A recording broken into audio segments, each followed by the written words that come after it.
నమస్తే, శ్రీమాత్రే నమః, శ్రీ గురుభ్యో నమః. 2025 ఆంగ్ల నూతన సంవత్సర శుభాకాంక్షలు మన ప్రేక్షకులకు. నమస్తే.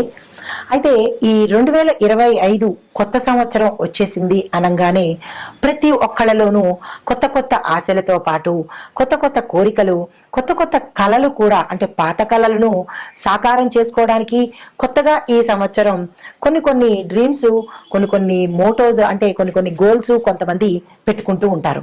అయితే వాటికి మన గ్రహాలు, మన జాతకంలో ఉండే ఫలితాలు కూడా అనుగ్రహిస్తే కనుక విశేషమైన ఫలితం చెప్పొచ్చు.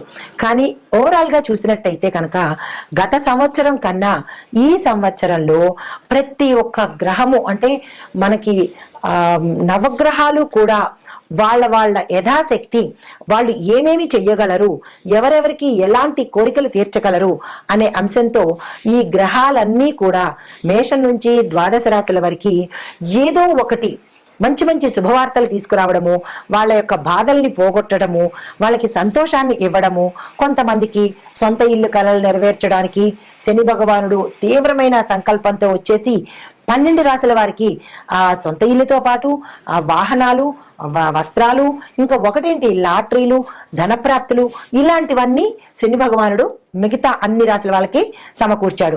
అయితే దానిలో మేమేమీ తక్కువ కాదు, మేం కూడా మిగతా రాశుల వాళ్ళకి, మేం కూడా అన్ని రాశుల వాళ్ళకి, ప్రజలందరికీ కూడా మంచి చేద్దామని వచ్చేస్తున్నారు రాహు కేతు అనమాట. అయితే ఈ 2025లో రాహు కేతువులు ఒక ప్రతిజ్ఞ చేశాయి. ఏంటి తెలుసా? మేము ఈ కోటీశ్వరులని చెయ్యకుండా అసలు వదిలిపెట్టేదే లేదు 2025లో అని ప్రతిజ్ఞ తీసుకొని ఈ 12 రాశులకు కోటీశ్వరులను చేద్దాము అన్న సంకల్పంతో వచ్చారనమాట. అయితే వేద జ్యోతిష్య ప్రకారము రాహు కేతులకు ఒక ప్రత్యేకమైన స్థానం ఉంది. వాళ్ళని ఏమంటామంటే ఛాయాగ్రహాలని, పీడగ్రహాలని, కీడు గ్రహాలని మనకి ఒక నానుడి ఉందనమాట. కానీ అవి కూడా చాలా మంచి చేస్తాయన్నమాట. ఆ గ్రహ అధిదేవతలు కూడా ప్రజలకు మంచి చేస్తాయి. ఏదైనా కానీ మన యొక్క కర్మ బట్టే ఏ గ్రహమైనా ఉంటుందన్నమాట. అయితే ఈ నీడ గ్రహాలు లేదంటే కీడు గ్రహాలు అయిన ఈ రాహు కేతువులు ఆనందానికి కూడా ప్రతీకం చెప్పొచ్చు. మనం అనుకుంటాం రాహు కేతువులను తిట్టుకుంటారు, కానీ కేతువు ఆధ్యాత్మికతను ప్రసాదిస్తాడు, రాహువు సంపదను కూడా ప్రసాదిస్తాడనమాట. ఆనందంతో పాటు సంపదను కూడా ఇస్తారు. ఈ వీళ్ళిద్దరూ కలయిక అపూర్వం, అమోఘం అనమాట. అయితే ఈ 2025లో మే 18వ తారీఖు నుంచి రాహువు మీన, కుంభ రాశుల్లోకి వెడుతున్నాడు అనమాట. అయితే ఈ రాహువు మీన, కుంభాల్లోకి వెడుతుంటే కేతువు సింహరాశిలోకి ప్రవేశించాడు. ఇదే సమయంలో కేతువు కన్యరాశి నుంచి సింహరాశిలోకి సంచారం చేస్తున్నాడు. అయితే ఒక కేతువు సింహరాశిలోకి సంచారం చేయడం వల్ల ఈ యొక్క ప్రభావము మొత్తం అన్ని గ్రహాల మీద, అంటే అన్ని రాశుల మీద కూడా ఈ ప్రభావాన్ని చూపిస్తుంది. ఈ కేతు సంచారము 12 రాశుల మీద విశేషమైన ప్రభావాన్ని చూపిస్తుంది. అయితే కేతు సంచారం వల్ల కొన్ని రాశులకు ఆర్థిక ప్రయోజనాలతో పాటు ఆకస్మిక ధనప్రాప్తితో పాటు వస్తు వాహనాలు, తర్వాత బంగారాలు, సొంత ఇల్లు, ఇలా ఒకటేమిటి ప్రజలు ఇన్నాళ్ళు పడ్డ కష్టాలన్నీ తీరిపోయి ఆనందంతో ఉండే అవకాశాన్ని మనకి రాహు కేతువులు ఈ సంవత్సరంలో ఇవ్వబోతున్నారన్నమాట. అయితే ఆ అదృష్టాన్ని అందుకునే రాశులు ఎవరు అంటే ప్రప్రథమంగా మనం మొదటి నుంచి చూసుకున్నట్టయితే కనుక తదుపరి రాశి తులారాశి. ఈ తులారాశిలో కేతు గ్రహ సంచారము చాలా మంచి స్థానంలోంచి వెళ్ళబోతున్నారు. ఇది వీరికి అదృష్ట సమయం గాను, లక్కీ పీరియడ్ గాను మనం చెప్పుకోవచ్చు. అయితే ఉద్యోగాలు చేసే వారికి పురోగతి సాధిస్తారు. వ్యవసాయదారులకు మంచి పంట లభించి ఆర్థిక వృద్ధితో పాటు క్షేత్ర వృద్ధి కూడా గోచరిస్తోంది. వ్యవసాయదారులకు ఈ రకంగా కనబడితే వ్యాపారస్తులకు లాభాల పంట పండి వారి యొక్క బ్రాంచీలు విస్తరణ కానీ లేదా వ్యాపారాల విస్తరణకు కానీ ఇది చాలా చక్కని సమయము. మీరు ఈ సమయాన్ని ఉపయోగించుకోండి. వాణిజ్య రంగం వారికి, తరువాత పారిశ్రామిక రంగం వారికి విదేశాలలో మీ యొక్క వ్యాపారాన్ని ప్రారంభించుకోవాలన్నా, ఆర్థికపరమైన లావాదేవీలు చేసుకోవాలన్నా, లేదు అంటే కనుక పెట్టుబడులు పెట్టుకోవాలి అన్నా కానీ ఇది చాలా చక్కని సమయము. కేతు స్పెషల్లీ కేతు యొక్క అనుగ్రహం వల్ల మీరు అనుకున్న దానికన్నా 100% ఎక్కువ లాభాలు తెచ్చిపెట్టే అవకాశము కేతు మనకి ఇస్తున్నాడు.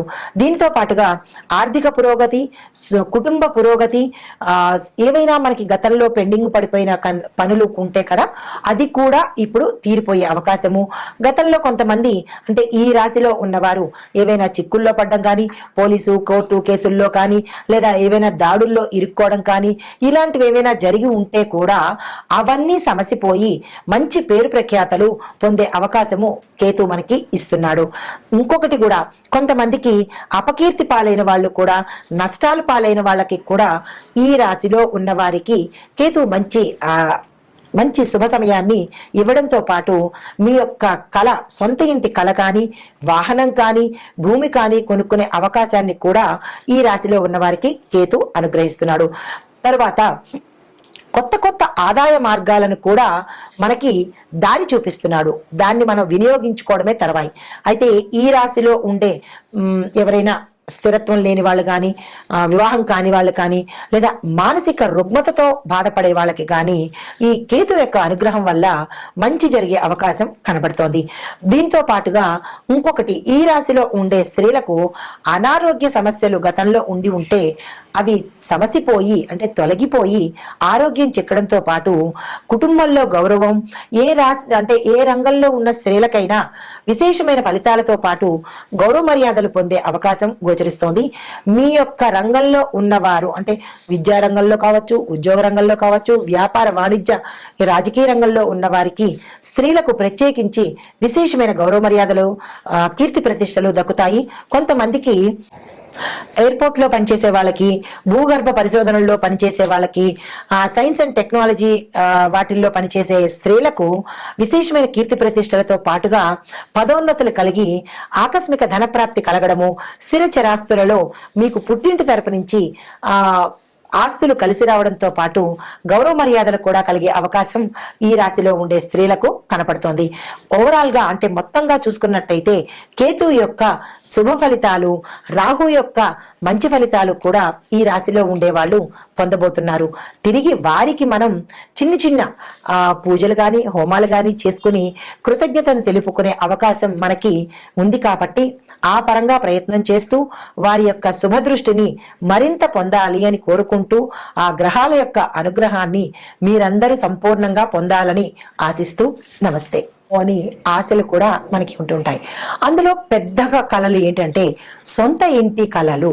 అంటే మనకి సొంత ఇల్లు గతంలో రాకపోయినా ఈ సంవత్సరంలో వస్తుందా, ఏ దేవుడైనా అనుగ్రహించపోతాడా అనే ఆశతో ప్రతి ఒక్కళ్ళం ఉంటామన్నమాట. అయితే మన ఆశను ఈ సంవత్సరం తీర్చడం కోసం కొన్ని గ్రహాలు మనకి ఈ పంటను అంటే ఈ కలల పంటను తీర్చడానికి మన దగ్గరికి వచ్చేస్తున్నారు. అంటే సొంత ఇల్లు అనేటప్పటికీ చాలా మందికి మధ్యతరగతి వాళ్ళు కానీ, అబోవ్ మిడిల్ క్లాస్ వాళ్ళు కానీ డబ్బులు కూడబెట్టుకుని ఇలాంటి ఇల్లు కావాలి అని అనుకుంటూ 1000 దేవుళ్ళకి మొక్కుకుంటూ గుళ్ళు గోపురాలు తిరుగుతూ వారి యొక్క ఆశలను నెరవేర్చుకోవాలని, సాకారం చేసుకోవాలని చాలా ఆశపడుతూ ఉంటారు. అయితే ఈ 2025 సంవత్సరంలో మన సొంతిళ్ళ కలను నెరవేర్చడానికి కొన్ని గ్రహాలు వచ్చేస్తున్నాయి. ఆ గ్రహాలు ఏమిటి, ఎవరు మనకి సొంత ఇల్లు ఇస్తున్నారు, ఏ రాశుల వాళ్ళకి సొంత ఇల్లు ఇస్తున్నారు అనే అంశాన్ని మనం పరిశీలన చేద్దాము. తదుపరి రాశి తులారాశి వారికి. ఈ రాశి వారికి ఈ జనవరి 2025 నుంచి జూన్ ప్రథమార్థం వరకు కూడా సొంత ఇంటి కలను నెరవేర్చుకునేందుకు గ్రహాలు మీకు తోడ్పాటు చేస్తున్నాయి. వారి యొక్క అనుగ్రహాన్ని మీకు ఇవ్వబోతున్నాయి. అయితే మీరు చేయవలసిన పని ఏంటంటే ఫిబ్రవరి, మార్చి, ఏప్రిల్ అంటే మనకి ఉగాది ముందు వరకు మీరు ఏంటి చేయాలి, ఎలాగా తీసుకోవాలి అంటే మీకు కొన్ని రకాలైన ప్లాన్స్ ఉంటాయి కదా, ఆ ప్లాన్ ప్రకారము దాని మీద మీరు పరిశోధన చేసుకుని ఎలా తీసుకోవాలి అనే అంశాన్ని, దానికి తగ్గ వనరులను మీరు ఏర్పాటు చేసుకొని ఏప్రిల్ ద్వితీయార్థం నుంచి కనుక విగరస్ గా, యాక్టివ్ గా మీరు ఈ ఇల్లును కొనే ప్రయత్నం కానీ, లేదా గత సంవత్సరంలో మధ్యలో ఏమైనా ఇల్లు కట్టడాలు ఆగిపోవడం కానీ, కొంత డబ్బు అడ్వాన్స్ ఇచ్చి అది మీకు తిరిగి రాకపోవడం, అలాగేమైనా పొరపాట్లు కనుక జరిగి ఉన్నట్టయితే కనుక అవి ఇప్పుడు మీకు సానుకూలమయ్యి మీ యొక్క సొంతింటి కలను నెరవేర్చే దిశగా అవుతోంది. అయితే ఈ తులారాశి వారికి జూన్ ప్రథమార్థం లోపు మీరు సొంత ఇల్లుని కొనుక్కునే అవకాశం, దాంతో పాటుగా వాహనాలు కొనుక్కోవడంతో పాటు బంగారం కూడా కొనుక్కునే అవకాశం కొంతమంది జాతకులకు గోచరిస్తోంది.